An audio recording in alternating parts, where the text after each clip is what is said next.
My name is Sofia Martinez, and I'm 18 years old.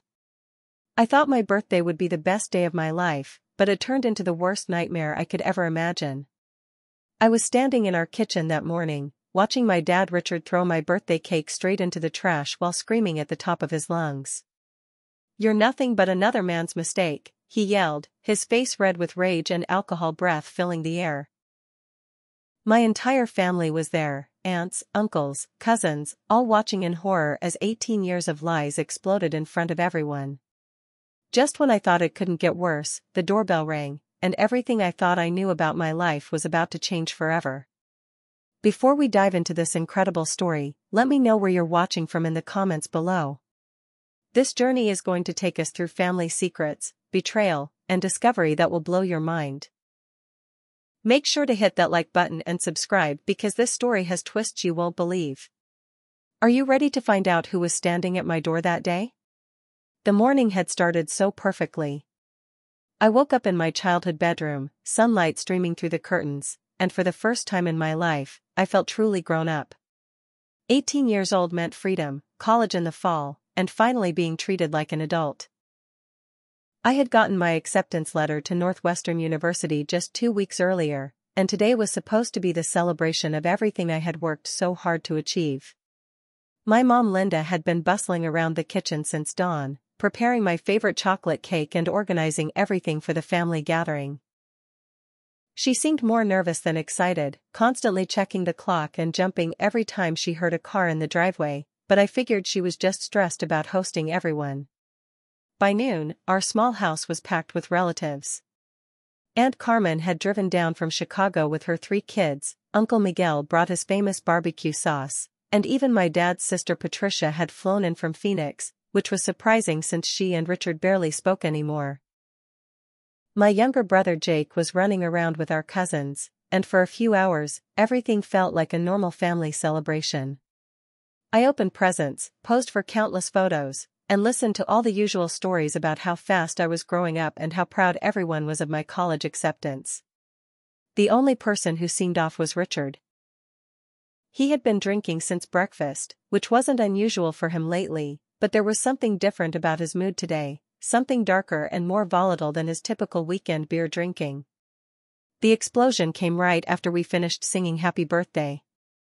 I was cutting the cake, laughing with my cousins about some inside joke, when Richard suddenly slammed his beer bottle down on the counter so hard that it shattered. Everyone went silent, and in that terrible quiet moment, I could hear my heart pounding in my chest. 18 years, he said, his words slurring slightly but his voice carrying a venom I had never heard before. 18 goddamn years I've been paying for another man's mistake. At first, I thought he was talking about some financial problem, maybe complaining about college costs or the party expenses, but then he looked directly at me with eyes full of pure hatred, and I realized he was talking about me. What happened next is burned into my memory forever. Richard grabbed my beautiful birthday cake, the one my mother had spent hours decorating with my name in pink frosting, and threw it directly into the trash can with such force that chocolate and frosting splattered all over the kitchen floor. "You want to know the truth, Sophia?" he screamed, pointing his finger at me like I was some kind of criminal. "You're not my daughter. You're the product of your mother's affair, and I've been stuck raising another man's bastard for 18 years while he got to live his perfect life somewhere else." The words hit me like physical blows, each one harder than the last, and I felt the entire room start to spin around me. My mother started crying immediately, not the shocked tears of someone hearing terrible news for the first time, but the deep, guilty sobs of someone whose worst secret had finally been exposed. The family members who had been laughing and celebrating just moments before were now frozen in horror, unsure whether to intervene or pretend they hadn't heard anything. My little brother Jake dropped his plate of food and ran to our mother, confused and scared by the shouting and the sudden change in atmosphere. "Richard, please," my mother whispered through her tears, "not like this, not in front of everyone." But he was beyond reasoning, 18 years of resentment and anger pouring out of him like a broken dam. He started listing every way I had supposedly burdened him, every dollar he had spent on my clothes, food, school supplies, and activities, keeping a mental tally of everything he felt I owed him for pretending to be my father.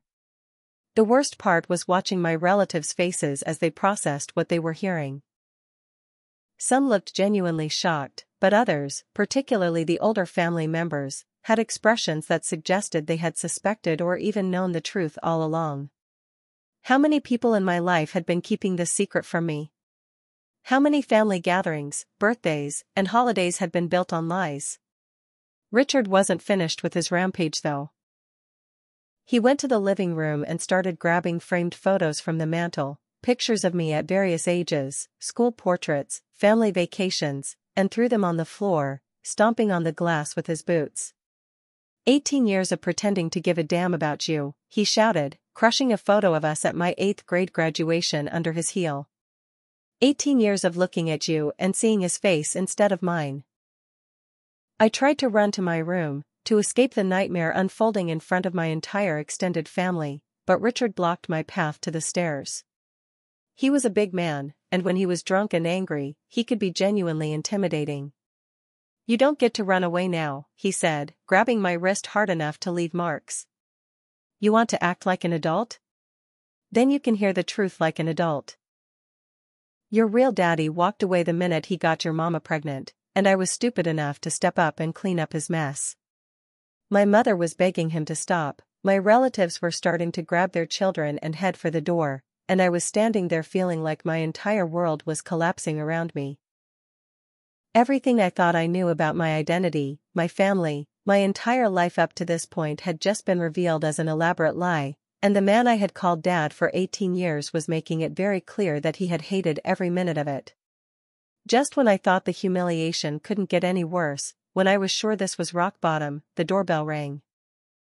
Richard was still holding my wrist, still screaming about how much money I had cost him over the years, but something about that simple sound cut through all the chaos and made everyone freeze. My mother went completely white, which seemed impossible since she was already pale from crying, and she whispered, "Oh God, no, not today," under her breath.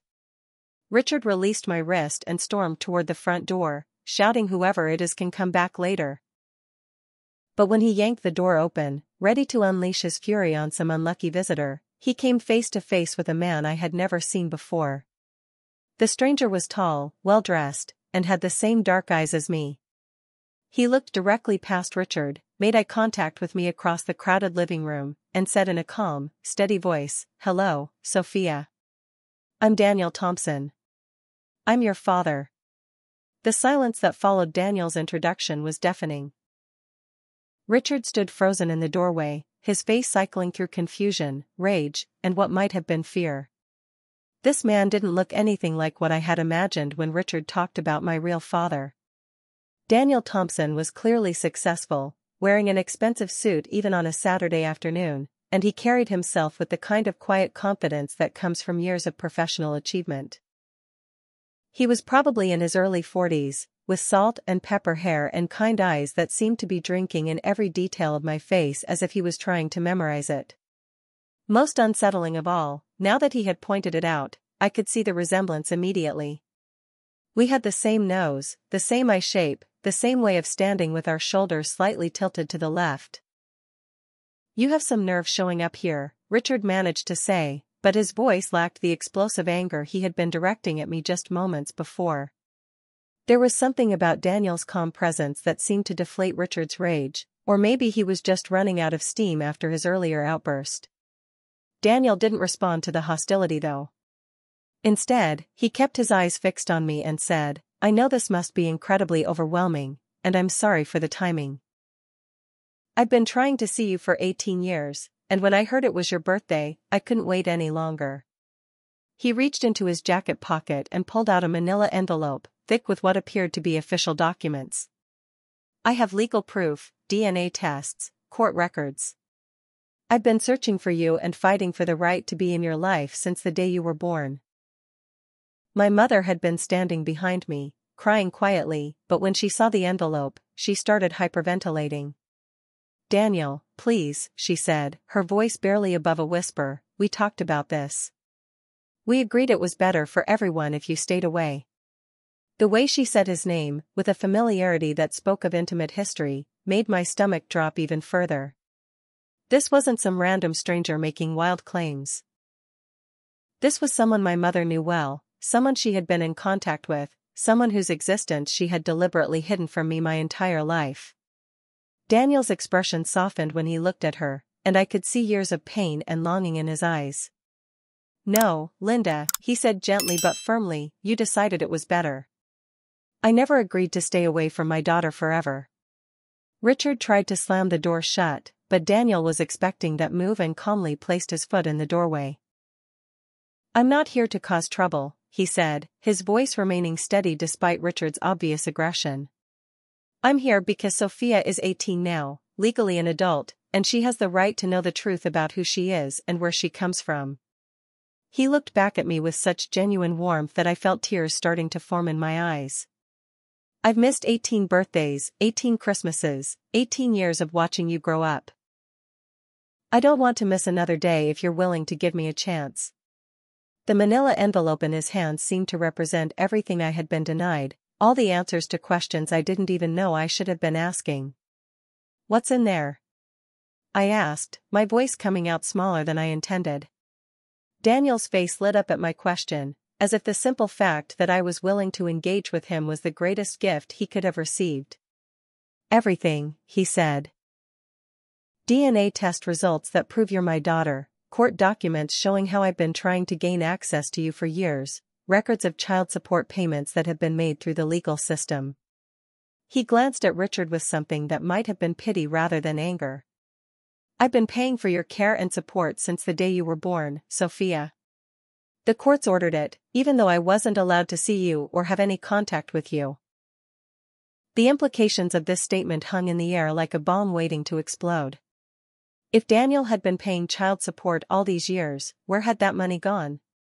Why had Richard been complaining about the financial burden of raising me when someone else had been contributing to my care? My remaining relatives, the ones who hadn't already fled during Richard's earlier rampage, were watching this confrontation with the fascination of people witnessing a car accident. Aunt Carmen was whispering urgently into her phone, probably calling her husband to come pick her up immediately, while Uncle Miguel was gathering his children and heading for the back door. The party that was supposed to celebrate my transition into adulthood had turned into the most public family humiliation imaginable, and we hadn't even gotten to the worst part yet. Daniel seemed to sense the chaos his arrival had caused because he looked around at the scattered family members and said, "Perhaps we could speak privately? This doesn't need to be a spectacle for everyone." But Richard wasn't having any of that. "You want to destroy my family?" he shouted, his voice breaking slightly. "Then you can do it in front of everyone so they can see what kind of man you really are." What Daniel did next surprised everyone, especially Richard. Instead of getting defensive or aggressive, he looked at my supposed father with what appeared to be genuine compassion and said, "I'm not here to destroy anything, Richard.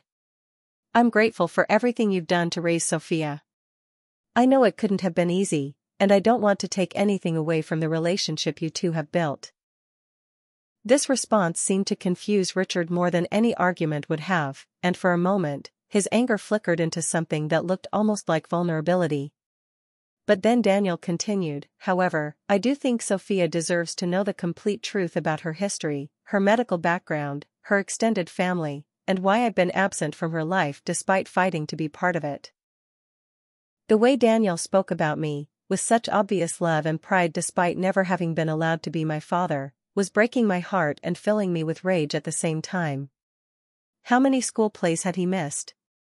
How many times had I wondered why Richard seemed so distant and uninterested in my achievements?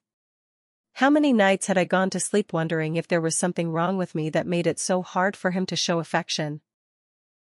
Now I was learning that there was a man who had been fighting for 18 years just to meet me, who had been forced to love me from a distance while another man reluctantly took credit for raising me. "I have photos," Daniel said quietly, pulling a smaller envelope from his jacket. "Pictures I've been keeping for years, hoping someday I'd get the chance to share them with you. And I have stories, so many stories about your grandparents, your extended family, people who have been waiting their whole lives to meet you. The promise of a whole other family, people who actually wanted me in their lives, was almost too overwhelming to process on top of everything else I was learning. The confrontation might have continued indefinitely, but at that moment, my little brother Jake, who had been quietly watching everything from the kitchen doorway, walked up to Daniel and said, "Are you my daddy too?" The innocence of the question and the hope in Jake's voice seemed to deflate everyone's anger immediately. Daniel knelt down to Jake's eye level and said gently, "I don't know, buddy. That's something we'd have to figure out." But the look he exchanged with my mother over Jake's head suggested that this might be yet another secret waiting to be revealed. How deep did this deception go? How many lies had been built into the foundation of our family?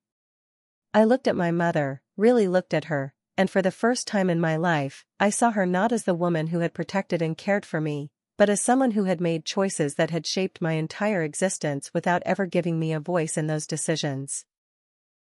"I need to see those papers," I said, surprising myself with how steady my voice sounded.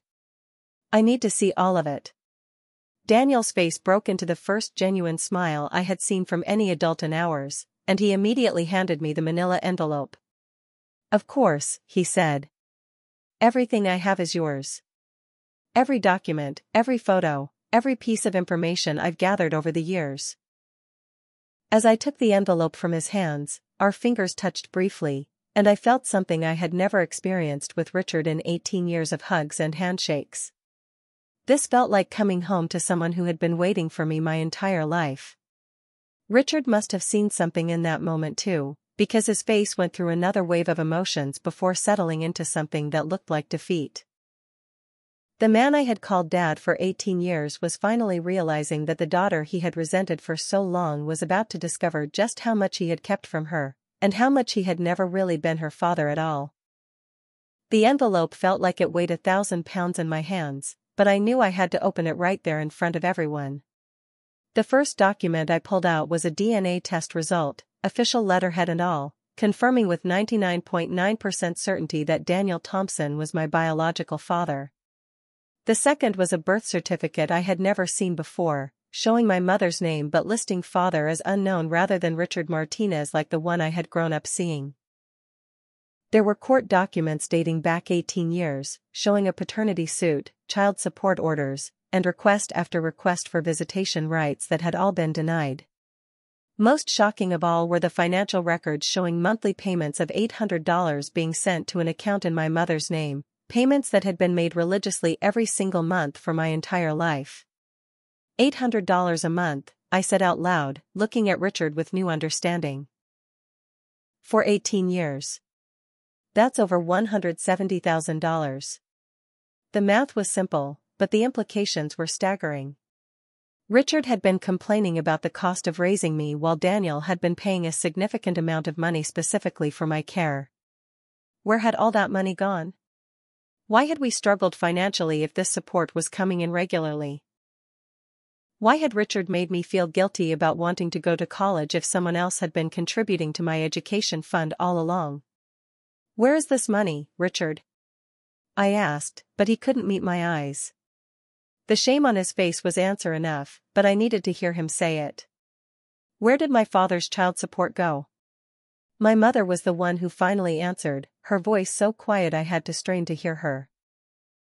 "He used it for bills, for the house payment, for everyday expenses," she said, each word seeming to cause her physical pain.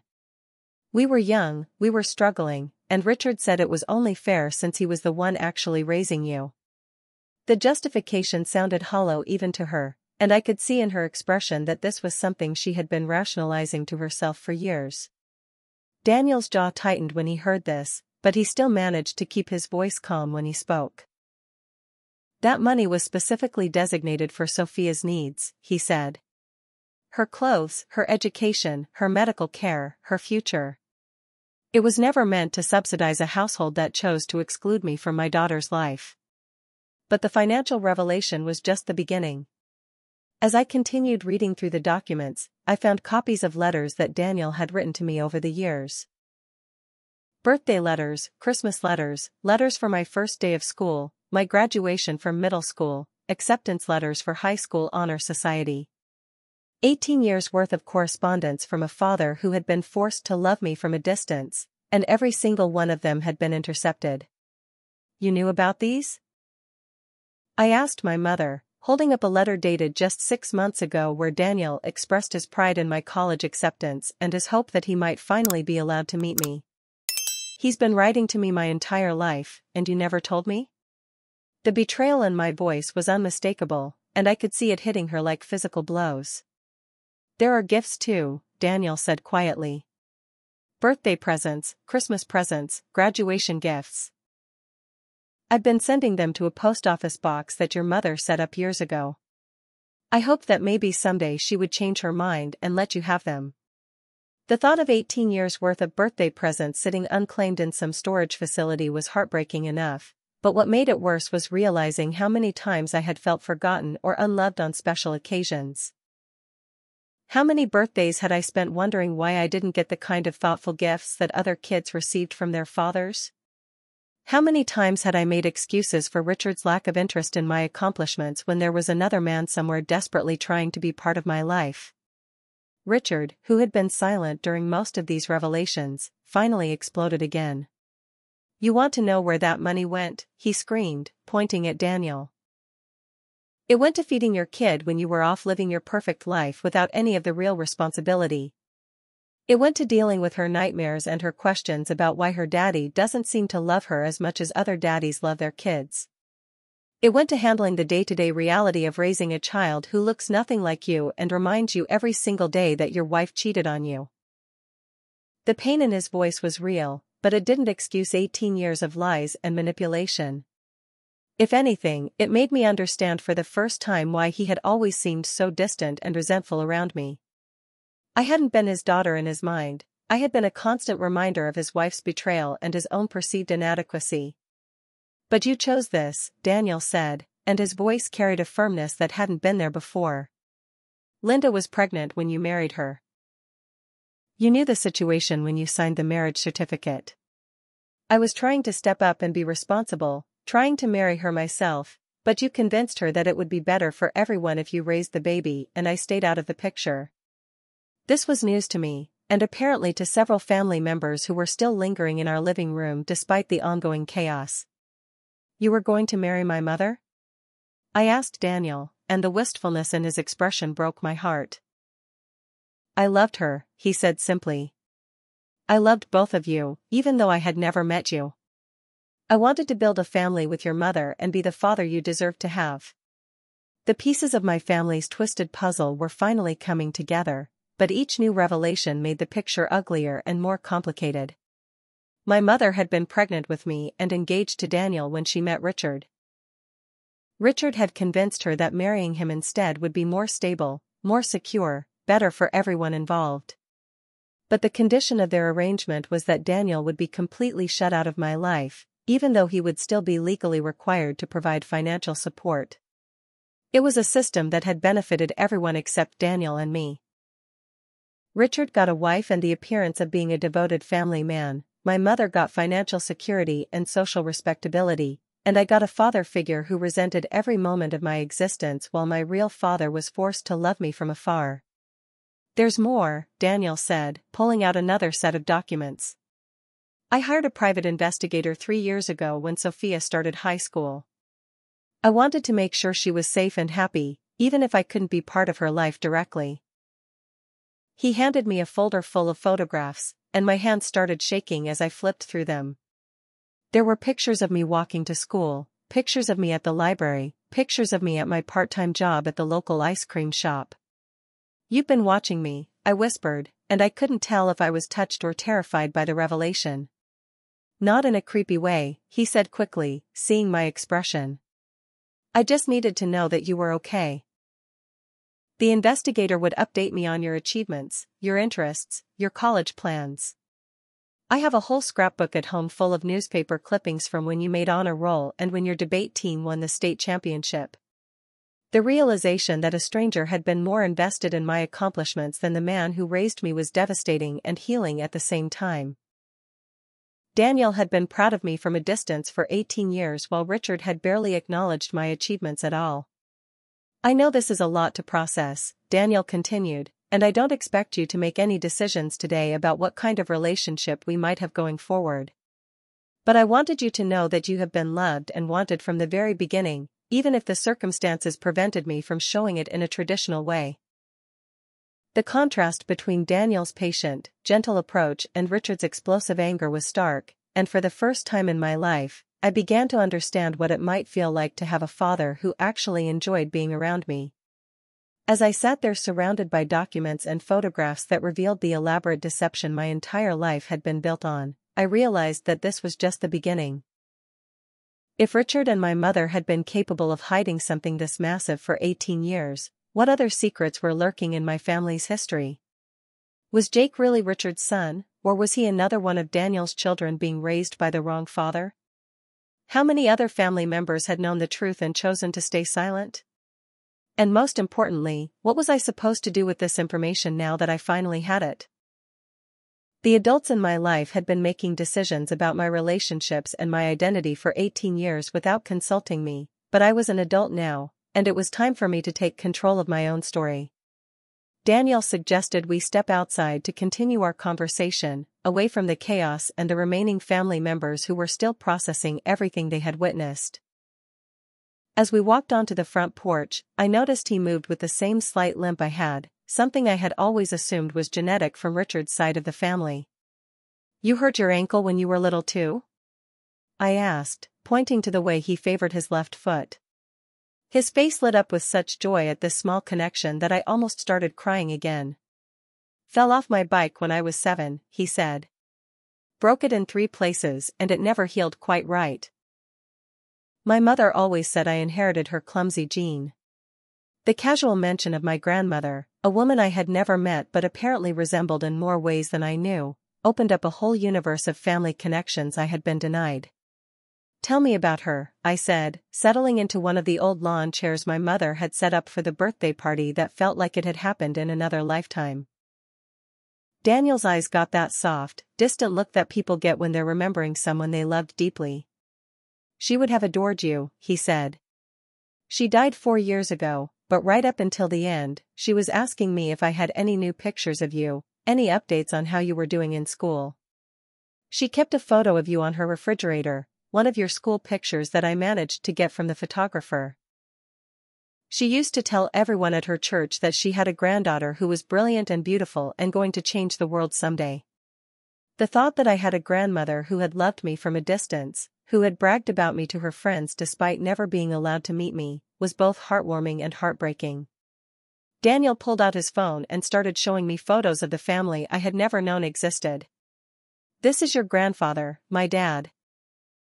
He's 78 now and still working part-time at his auto shop because he loves fixing things too much to retire completely. And this is your Aunt Rebecca, my sister. She's a teacher, and she's been putting money aside for years hoping that someday she might get to help with your college education." Each photo revealed another person who had been wondering about me, caring about me, hoping to meet me someday. "You have cousins too," he continued, scrolling through more pictures. "Rebecca's kids, twins who are about Jake's age. They know they have a cousin somewhere, and they've been begging me for years to figure out a way to meet you. Why didn't you fight harder?" I asked, the question coming out more accusatory than I intended. "If you wanted to see me so badly, if all these people wanted to know me, why didn't you just keep going to court until you got visitation rights?" Daniel was quiet for a long moment, and I could see him choosing his words carefully. "I tried," he said finally. "For the first 5 years, I was in court constantly. But Richard and your mother convinced the judge that contact with me would be disruptive to your stability. They painted a picture of a young, irresponsible father who would pop in and out of your life whenever it was convenient for him. Meanwhile, Richard was presenting himself as a stable, committed father figure who could provide you with the consistent family structure you needed." The manipulation was even more sophisticated than I had realized. Richard and my mother hadn't just hidden Daniel from me, they had convinced the legal system that he was a threat to my well-being. "The final straw came when you were about 6 years old," Daniel continued. "I had managed to get supervised visitation rights, just 2 hours every other Saturday at a family center with a social worker present. But after the third visit, Richard filed a complaint claiming that you were having nightmares and behavioral problems after spending time with me. He said I was confusing you by telling you I was your real father, and that it was causing psychological damage. My heart sank as he described this because I actually remembered those visits, or at least I thought I did. I had vague memories of a nice man who brought me coloring books and seemed really interested in hearing about my kindergarten class. I never told you I was your father during those visits, Daniel said, as if he could read my thoughts. I was specifically instructed not to discuss our relationship with you. I just tried to be a friendly adult who enjoyed spending time with you. But apparently even that was too threatening to Richard's vision of your family. The injustice of the situation was staggering. Daniel had been punished for being a loving presence in my life, while Richard had been rewarded for his manipulation and control. After that, my lawyer told me that continuing to fight would probably just make things worse for you.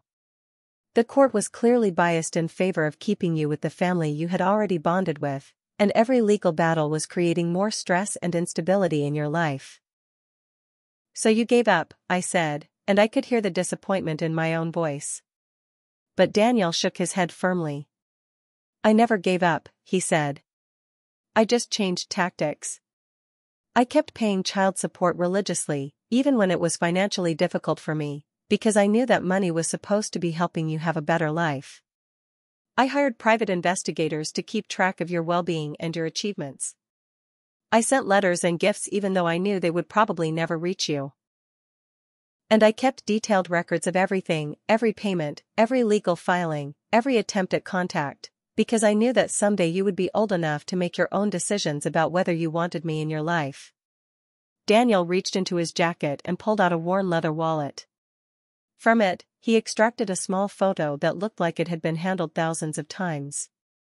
It was my most recent school picture, the one from senior year that had been taken just a few months ago. I've carried this with me every day for the past year, he said, handing it to me. I bought it from the school photography company and had to convince them I was your uncle just to get a copy. Every morning when I get dressed for work, I put this picture in my wallet and think about what kind of man I want to be for you when you finally decide you're ready to know me. The tenderness in his voice and the obvious where on the photograph told the story of a father who had been practicing love for 18 years without an outlet for it. What about your life? I asked. Did you ever get married? Do you have other kids? These questions felt strange to ask a man who was technically a stranger but also somehow the most important person in my world right now. Daniel smiled, but there was sadness in his expression too. I dated some over the years, but it was hard to get serious with anyone when such a big piece of my heart was tied up in wondering about you. About 3 years ago, I met someone wonderful, a woman named Sarah who understood my situation and was patient with my need to keep searching for you. We got married last year, and she's been incredibly supportive of my efforts to find you. She actually helped me hire the private investigator who finally figured out that you were turning 18 this year. The idea that I had a stepmother I had never met, someone who had married into my father's love for me without ever having met me, was overwhelming. She wants to meet you too, Daniel continued, but only when and if you're comfortable with that. She understands that this situation is complicated and that you need time to process everything before you're ready to think about expanding your family circle. The fact that this woman had been considerate enough to give me space even though she had never met me was a stark contrast to the adults in my current family who had been making decisions about my relationships for 18 years without ever asking what I wanted. I have so many questions, I said, feeling like my brain was overflowing with information and emotions I didn't know how to handle. I know, Daniel replied gently. And I have 18 years worth of answers, stories, photos, and love that I've been saving up for you. But we don't have to do this all at once. This is your choice now, Sophia. You're an adult, and you get to decide how much contact you want with me, what kind of relationship we build, and how fast we move forward. I've waited 18 years to be your father. I can wait as long as you need me to while you figure out what that means to you. The generosity and patience in his offer made me realize something important about the difference between being a father and being a dad. Richard had been my dad for 18 years, handling the daily responsibilities and practical aspects of raising me, but he had never really been my father in the truest sense of the word. Daniel, despite being forced to love me from a distance, had been functioning as my father all along, thinking about my needs, supporting my future, and preparing himself to be the man I deserved to have in my life. Now I had to figure out what to do with both relationships, how to honor the reality of my childhood while also embracing the possibility of the father-daughter relationship I had always wanted but never thought I could have. When Daniel and I came back inside after our conversation on the porch, the house felt like a war zone. Most of the extended family had left, probably to go home and call other relatives to spread the gossip about what they had witnessed at my birthday party. Richard had been drinking steadily while we were outside, and I could tell from his posture and the glazed look in his eyes that he was moving from angry drunk to mean drunk. My mother was in the kitchen trying to clean up the remnants of my destroyed birthday cake, and Jake was sitting on the couch watching cartoons with the volume turned up loud, probably trying to drown out the tension that filled every corner of our small house. The whole scene felt like the aftermath of a natural disaster, with everyone trying to figure out how to move forward when the foundation of everything they thought they knew had been completely destroyed. "So what now?" Richard said, his words slurring slightly as he gestured toward Daniel and me. "You think you're just going to walk away from the family that raised you and play happy family with your real daddy?" The venom in his voice was different now, more desperate and cruel than before. This wasn't just anger anymore. This was the panic of a man who realized he was about to lose whatever control he had managed to maintain over his family for the past 18 years. "You think he's going to be some perfect father figure who makes up for all the ways I disappointed you? Reality check, princess. He's the one who walked away when things got complicated. I'm the one who stayed and dealt with the mess he left behind." Daniel stepped slightly in front of me, a protective gesture that was subtle but unmistakable. "I think everyone needs some time to process what's happened today," he said calmly. "This doesn't have to be an all-or-nothing situation, Richard. Sophia can have relationships with both of us." But Richard wasn't interested in reasonable solutions or shared custody arrangements. "Like hell she can," he snarled. "You don't get to show up after 18 years and start making decisions about my family. You want her? You can have her. But don't expect me to make it easy for you." The threat in his voice was clear, and I could see my mother tense up from across the room.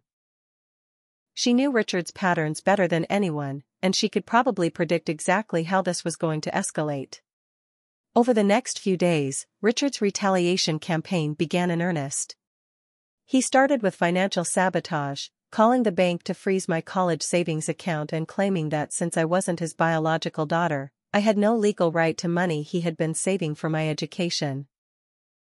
Never mind that a significant portion of that money had originally come from Daniel's child support payments. In Richard's mind, cutting off my access to college funding was a way to punish me for wanting to know my real father.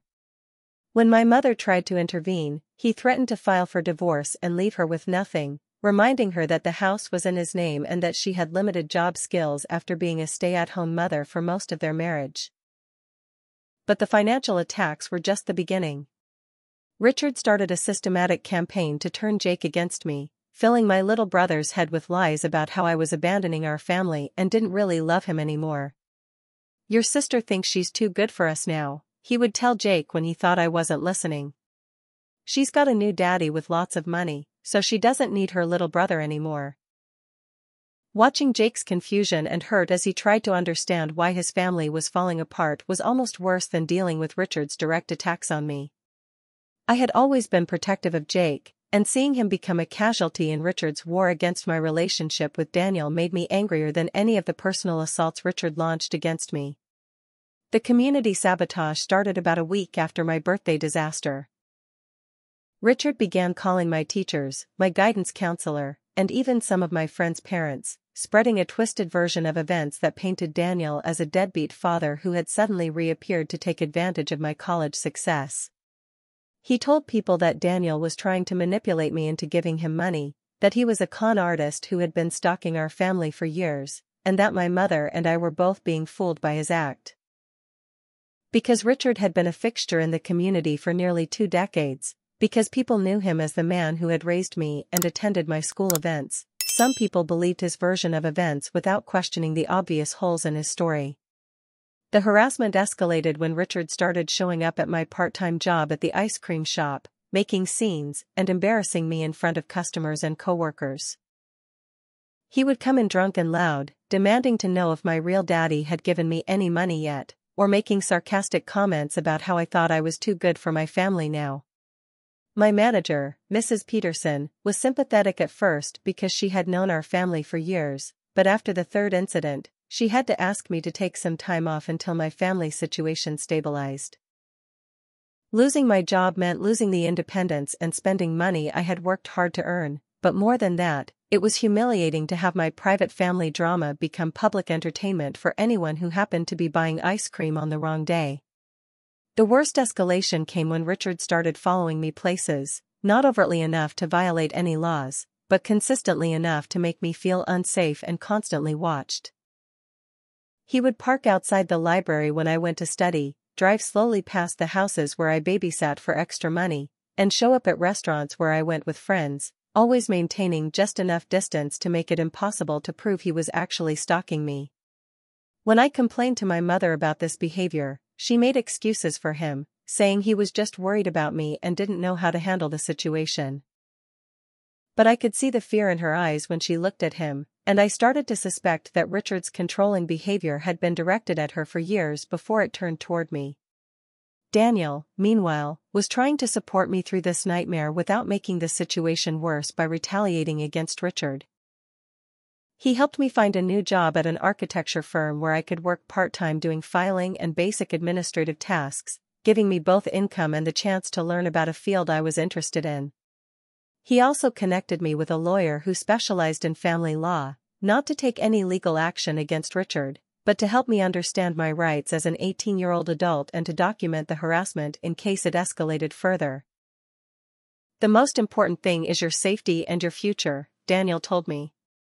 "Richard is acting out because he feels like he's losing control, but he can't actually stop you from having a relationship with me now that you're legally an adult."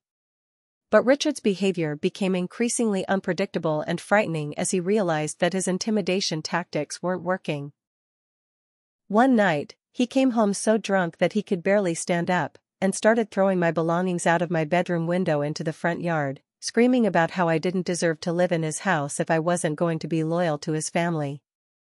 My mother tried to intervene, but he shoved her so hard that she fell and hit her head on the coffee table. That was the moment I realized that Richard's drinking and anger had progressed beyond emotional abuse into physical violence, and that none of us were safe as long as we were living under his roof. I called Daniel from my bedroom, whispering into the phone while Richard raged downstairs, and for the first time, I asked him not for information or explanations, but for help. Daniel arrived at our house within 20 minutes, bringing with him a calm competence that seemed to defuse some of Richard's aggression just by virtue of being present. "Sophia called me because she was scared," he told Richard, his voice steady but firm.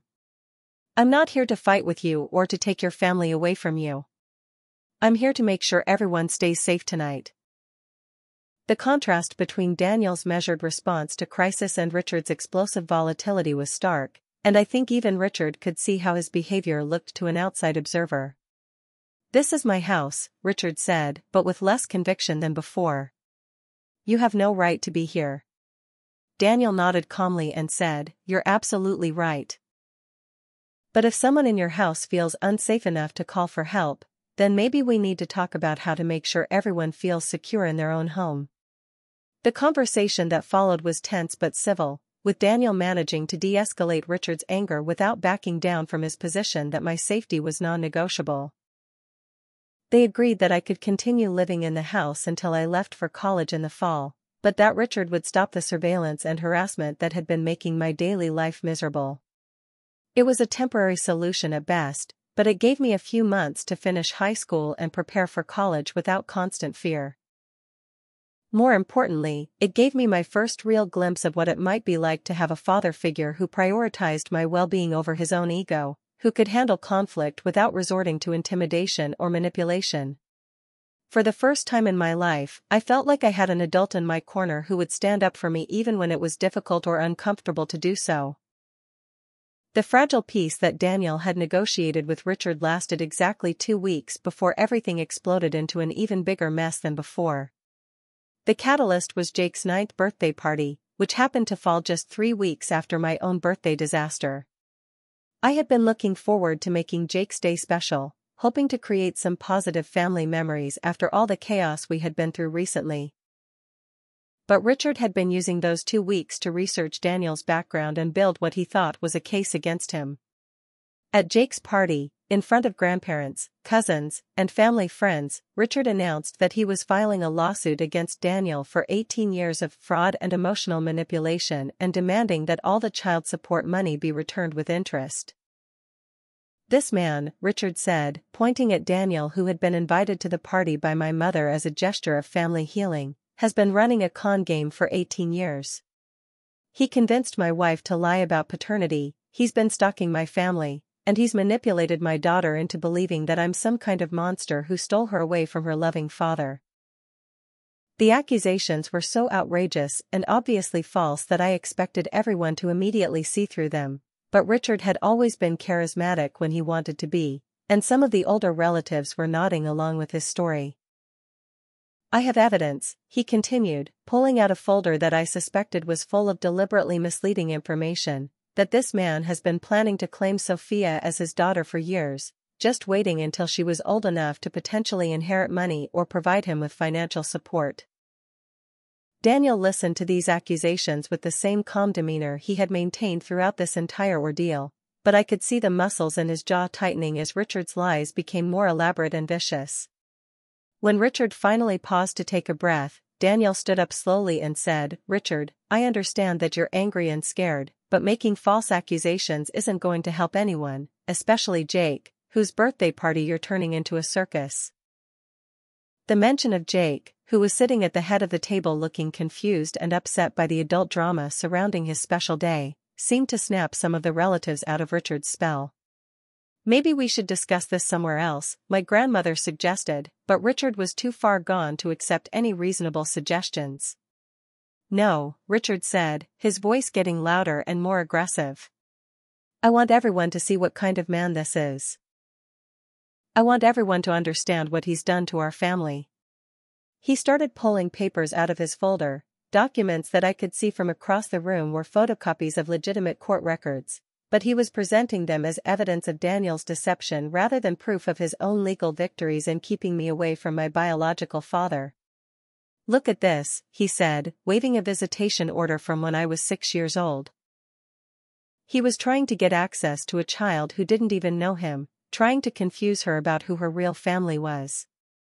What kind of person does that to an innocent kid? The twisted logic was breathtaking in its audacity, but also frightening because I could see that some people in the room were buying into it. Richard was presenting his 18-year campaign to keep Daniel away from me as evidence that Daniel was the one who had been manipulative and harmful. It was like watching someone claim that their victim was actually the aggressor, and doing it so convincingly that bystanders started to question their own understanding of right and wrong. "He's been paying money all these years because he felt guilty about abandoning Sophia," Richard continued, "not because he actually cared about her well-being. Real fathers don't need court orders to take care of their children. Real fathers stick around and do the hard work of raising kids even when it's difficult." That was the moment when Daniel's composure finally cracked, not with anger but with pain so deep and obvious that it made several people in the room gasp. "I have never abandoned Sophia," he said, his voice breaking slightly. "I have fought for 18 years to be allowed to be her father. I have paid for her care even when I couldn't afford it. I have been denied the chance to do the hard work of raising her by people who used my love for her against me." He pulled out his own folder, one much thicker than Richard's, and set it on the table. "Every legal document, every payment record, every letter I tried to send, every birthday gift that was returned to sender. If anyone wants to see the actual truth about who has been fighting for Sophia's well-being and who has been fighting against it, the evidence is all here. The birthday party ended abruptly after that, with relatives taking sides and family relationships fracturing in real time. Some people left supporting Richard's version of events, others were clearly sympathetic to Daniel, and a few seemed so confused by the competing narratives that they just wanted to escape the whole situation. Jake spent the rest of his birthday crying in his room, and I felt like the family chaos I had never asked for was now destroying the innocence and security that my little brother deserved to have protected. That night, Richard made good on his threat and filed legal papers not just against Daniel, but against me as well, claiming that as an 18-year-old, I was now legally responsible for repaying the child support money that had been fraudulently obtained through false paternity claims. The lawsuit was clearly frivolous and designed more to harass us than to actually win any money in court, but it still required legal responses and created a public record of family drama that was humiliating for everyone involved. Daniel's lawyer filed countermotions seeking to hold Richard in contempt of court for violating previous custody agreements and for misusing child support funds that were specifically designated for my care and education. The legal battle that ensued became a circus of competing narratives, with each side trying to prove that they had been the responsible adult while their opponent had been selfish and manipulative. The most devastating part of the court proceedings was having to testify about my childhood experiences and memories while lawyers on both sides tried to use my words as ammunition in their fight. Richard's attorney tried to paint a picture of me as an ungrateful daughter who had been brainwashed by a biological father seeking to take advantage of my success and earning potential. Daniel's lawyer was trying to document 18 years of emotional abuse and manipulation that had been designed to keep me from knowing my real father. I felt like a prize being fought over rather than a person whose well-being was supposed to be the priority for all the adults involved. The turning point in the legal proceedings came when the judge ordered a full financial audit of how the child support payments had been used over the years. What the audit revealed was damning for Richard and heartbreaking for me. Not only had he used the money designated for my care to pay for household expenses and his own personal needs, but he had also borrowed against future child support payments to fund failed business ventures and cover gambling debts I had never known existed. The $800 a month that Daniel had been sacrificing to ensure my well-being had been funding Richard's alcoholism and poor financial decisions while I wore second-hand clothes and worked part-time jobs to save money for college. The final court hearing was scheduled for early June, just a few weeks before my high school graduation and less than 3 months before I was supposed to leave for college. By that point, the legal battle had consumed so much time, energy, and emotional resources that I felt like I was barely functioning as a normal teenager. I was failing 2 classes because I couldn't concentrate on schoolwork. I had stopped socializing with friends because I was embarrassed about the family drama that had become public knowledge, and I was having panic attacks about whether I would even be able to afford college after all the legal fees and financial complications. The thing that was supposed to be about my right to know my father had turned into a war that was destroying everyone involved. And I started to wonder if maybe it would have been better for everyone if Daniel had never knocked on our door that day. The pressure to choose between Daniel and Richard felt impossible and unfair, but by early summer, it was clear that I couldn't continue living in the middle of their conflict indefinitely.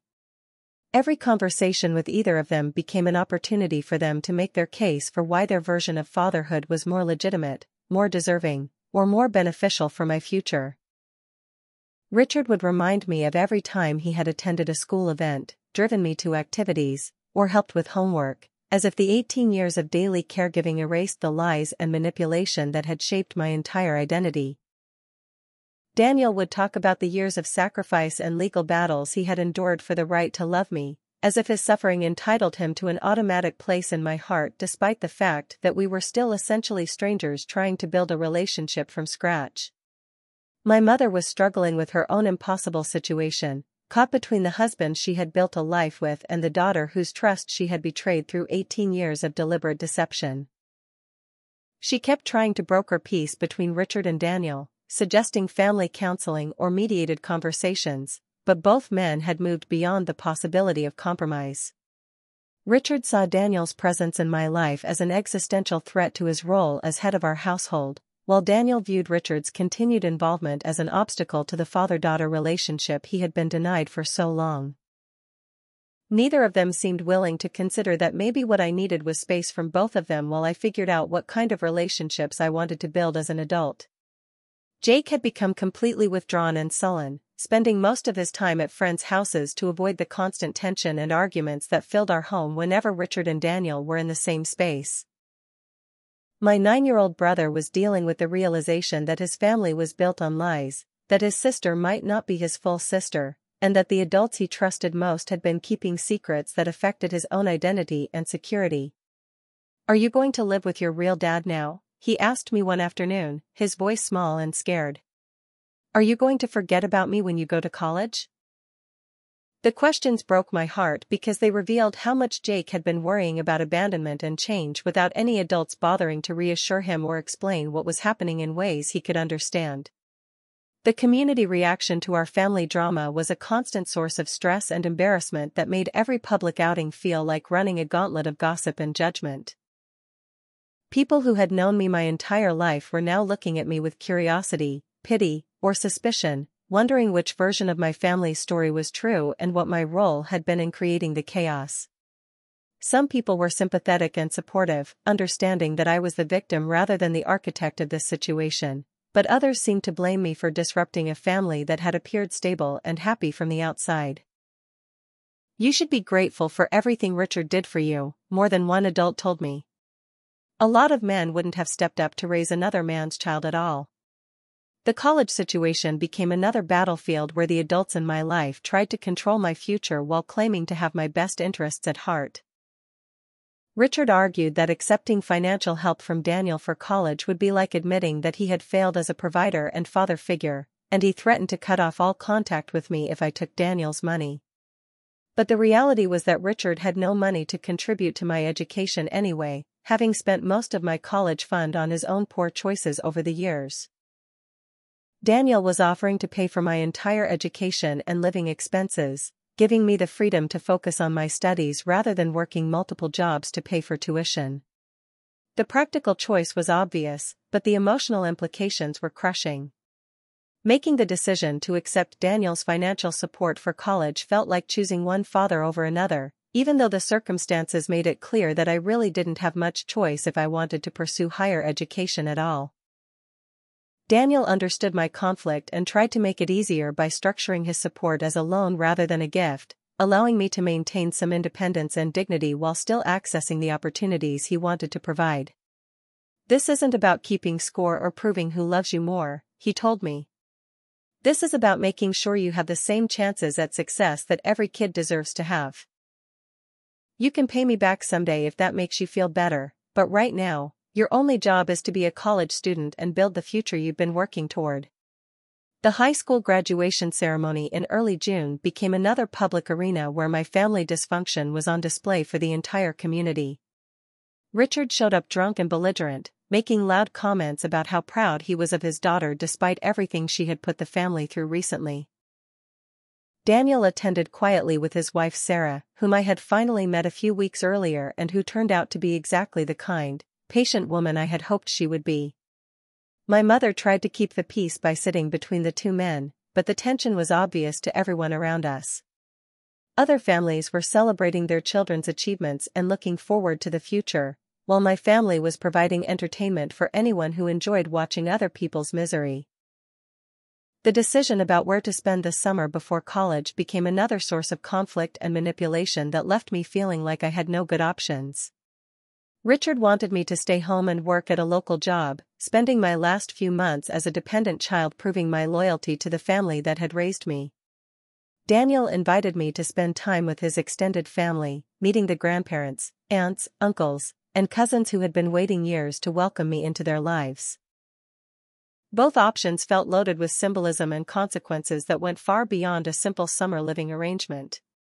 Whatever I chose would be interpreted as a statement about which father I considered more important, which family I valued more, and what kind of future I envisioned for myself.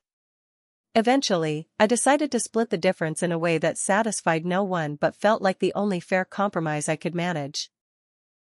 I would spend the first part of the summer at home, working at the architecture firm Daniel had connected me with and helping my mother prepare Jake for the changes that would come when I left for college. Then I would spend a few weeks with Daniel's family before starting school, giving myself the chance to learn about that side of my heritage without completely abandoning the people who had been my daily reality for 18 years. It was a solution that required everyone to share rather than possess me, and while none of the adults involved were entirely happy with it, they all agreed to respect my choice. The hardest conversation was with Jake, explaining to him that my relationship with Daniel didn't diminish my love for him or change the fact that he would always be my little brother regardless of who our biological fathers turned out to be. Families can be complicated, I told him, but the love between people doesn't have to be. I'm going to college because I want to build a good life for myself, and someday I want to be the kind of person you can be proud to call your sister, no matter how complicated our family tree gets. It was a conversation I shouldn't have had to have with a 9-year-old, but it was also the first time in months that I felt like I was acting as a protective older sister rather than just another casualty in the adults' war for control and recognition. My high school graduation party was supposed to be a small, quiet celebration to mark the end of one chapter of my life and the beginning of another. We had planned it carefully, with my mother making sure that Richard and Daniel would attend at different times to avoid any conflicts that might ruin the day. But Richard had been drinking more heavily than usual in the weeks leading up to graduation, and his behavior had become increasingly unpredictable and frightening. When he showed up at the party 2 hours early, already intoxicated and carrying a folder of documents he claimed would expose the truth about Daniel Thompson once and for all, I knew the careful plans my mother had made to keep the peace were about to fall apart in spectacular fashion. The first sign that the situation was spiraling out of control came when Richard started cornering my friends and their parents, telling them that Daniel was a con artist who had been trying to steal me away from my real family for years. He had printouts of what appeared to be court documents and financial records, but when I looked at them more closely, I could see that he had manipulated the information to support his narrative. Child support payments were labeled as blackmail money, visitation requests were described as stalking incidents, and Daniel's attempts to send me gifts over the years were presented as evidence of inappropriate grooming behavior. The fact that Richard was willing to publicly destroy Daniel's reputation with lies and half-truths in order to win some kind of imaginary custody battle was both shocking and sadly predictable given how far his behavior had deteriorated. When Daniel arrived at the scheduled time, he immediately sensed the tension and hostility that Richard had been building among the party guests. Several families had already left after being subjected to Richard's propaganda campaign, and the remaining people were clearly uncomfortable with the family drama they had unwittingly walked into.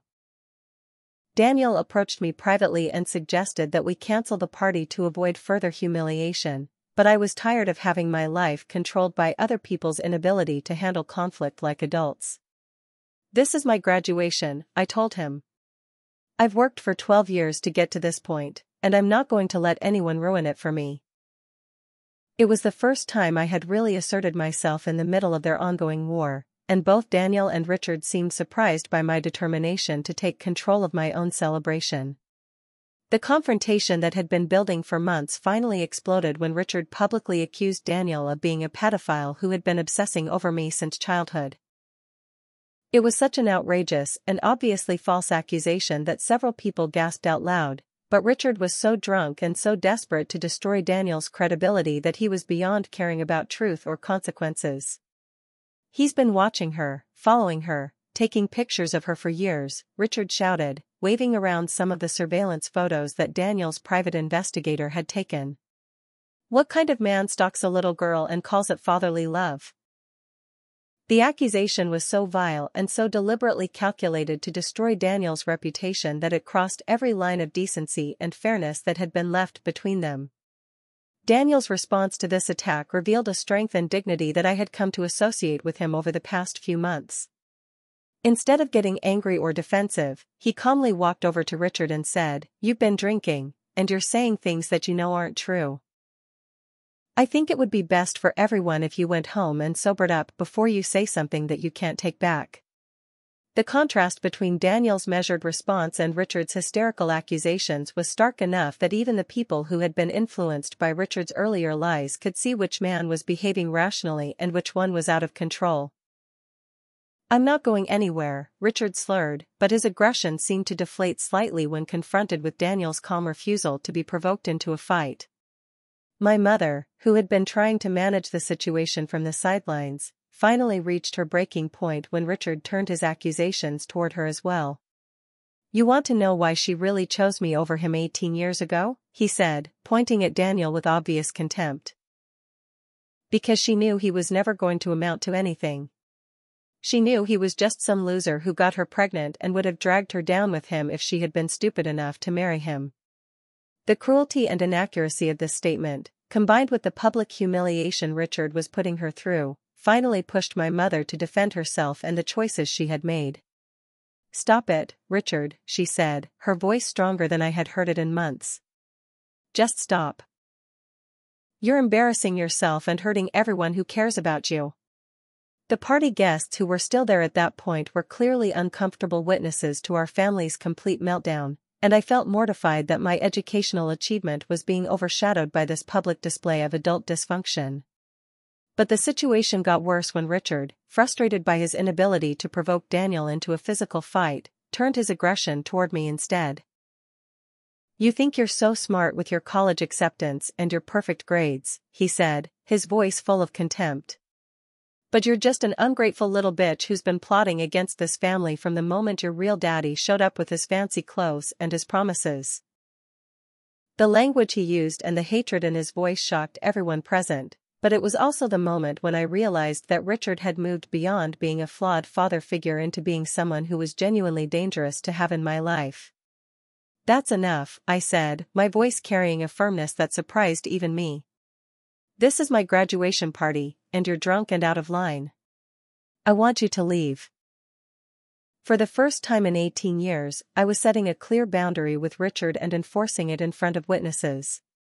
The look of shock on his face suggested that he had never expected me to stand up to him directly, but the alcohol and his desperation made him double down rather than back down.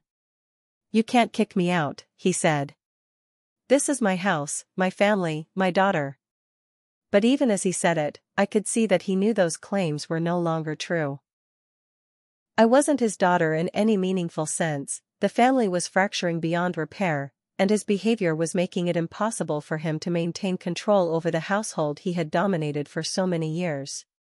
The situation escalated into actual violence when Richard grabbed my wrist and tried to physically prevent me from walking away from his tirade. Daniel immediately stepped forward to intervene, not aggressively but with clear intent to protect me from being manhandled by a drunk and angry man. "Let go of her," Daniel said calmly but firmly. "You're hurting her." Richard's response was to shove Daniel hard enough to send him stumbling backward into the fence, and suddenly the confrontation that had been building for months turned physical in front of a yard full of people including children and elderly relatives. The shock of seeing these two men actually fighting over me was both terrifying and surreal, like watching a movie where the characters were based on my life but the plot had spiraled completely out of my control. Several male relatives and neighbors intervened to separate Richard and Daniel before the fight could escalate further, but the damage to relationships and reputations had already been done. The police were called by someone, though I never found out who, and Richard was arrested for assault and public intoxication while my graduation party devolved into chaos and shame that would be talked about in our neighborhood for years to come. As I watched the police car drive away with the man who had raised me in handcuffs, I felt a mixture of relief and grief that was impossible to untangle. The confrontation that had been inevitable for months was finally over, but the cost had been higher than anyone should have had to pay for the right to know their own father. The aftermath of the graduation party disaster left everyone in my family emotionally exhausted and uncertain about how to move forward. Richard spent the night in jail and came home the next morning sober but unrepentant, claiming that Daniel had provoked the fight and that everyone was ganging up against him unfairly. My mother finally filed for a temporary restraining order after months of escalating abuse and threats, giving us legal protection but also making Richard's drinking and violence part of the public record. Daniel, meanwhile, was dealing with a black eye and bruised ribs but seemed more concerned about how the incident had affected me than about his own injuries. "I'm sorry," he told me the next day. "I never wanted any of this to become violent or public. I just wanted the chance to know my daughter." The sadness and regret in his voice made me realize that while he had technically won the right to be part of my life, the victory had come at a cost that none of us had really been prepared to pay. The summer between high school graduation and starting college became a time of healing and discovery that I hadn't expected when the year began with that devastating birthday revelation. With Richard out of the house due to the restraining order, our home felt peaceful for the first time in months, though there was also a sadness and uncertainty about what the future would look like for our fractured family. My mother was seeing a therapist for the first time in her life, trying to work through 18 years of living with manipulation and control that she was just beginning to recognize as abusive. Jake was also in counseling, helping him process the family changes and understand that the adults' problems weren't his fault or responsibility to fix. Daniel kept his word about giving me space and time to decide what kind of relationship I wanted to build with him, but he also made it clear that he was committed to being a consistent presence in my life for as long as I would allow it.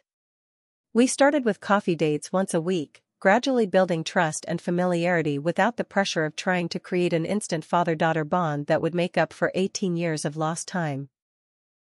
I learned about his work as an architect, his love of hiking and photography, his quiet sense of humor that emerged once he relaxed enough to let his guard down. Most importantly, I began to understand what it felt like to be around an adult who was genuinely interested in my thoughts and opinions rather than just trying to control my choices or use my achievements to reflect well on themselves. Meeting Daniel's extended family was both wonderful and overwhelming, like suddenly discovering that I had a second life running parallel to the one I had always known. My grandfather, Thomas, was everything Daniel had described and more. A gentle man with strong hands and endless patience who taught me how to change a car's oil and shared stories about my grandmother that made her feel real despite the fact that I had never met her. Aunt Rebecca welcomed me with such genuine warmth that I almost cried the first time she hugged me, and my twin cousins, Emma and Ethan, treated me like I had always been part of their family rather than a mysterious relative who had suddenly appeared in their lives. The most healing part of spending time with Daniel's family was realizing how normal and peaceful family relationships could be when they weren't built on secrets, lies, and control. People disagreed about things without screaming, children were allowed to express their opinions without being told they were being disrespectful, and conflicts were resolved through conversation rather than manipulation or threats.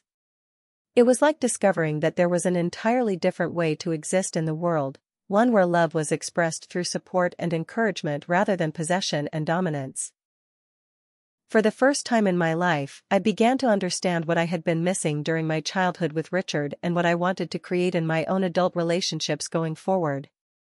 Sarah, Daniel's wife, turned out to be one of the most generous and understanding people I had ever met, welcoming me into her marriage and family life without any resentment or jealousy about the complicated history that came with me.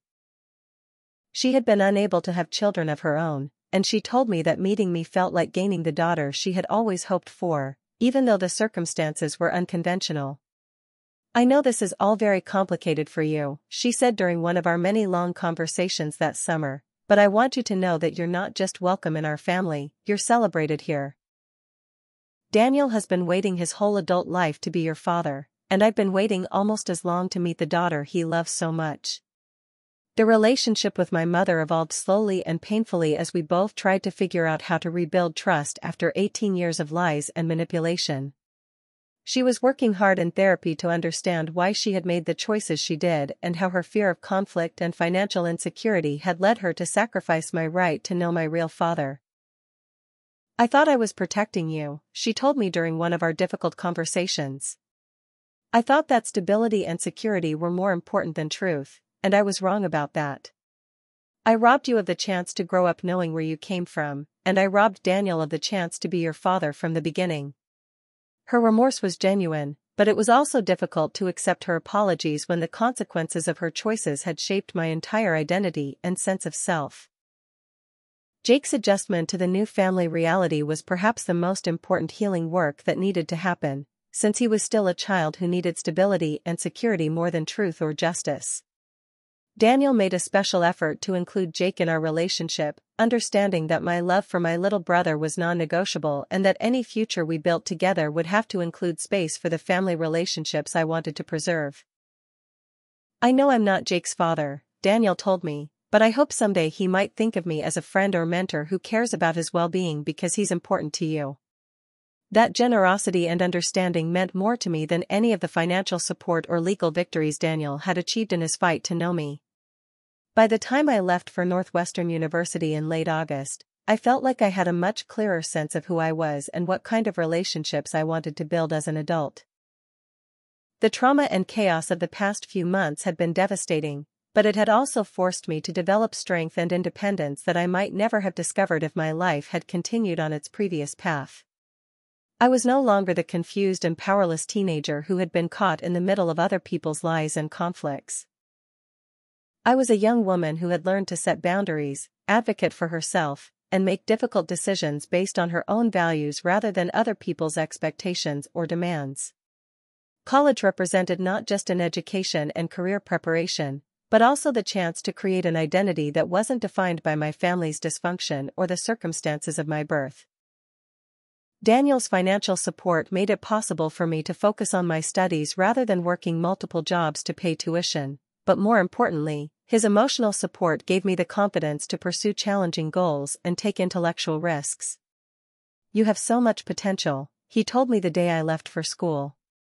"Your mother and I may have made mistakes in how we handled your early life, but the person you've become through all of this chaos is remarkable.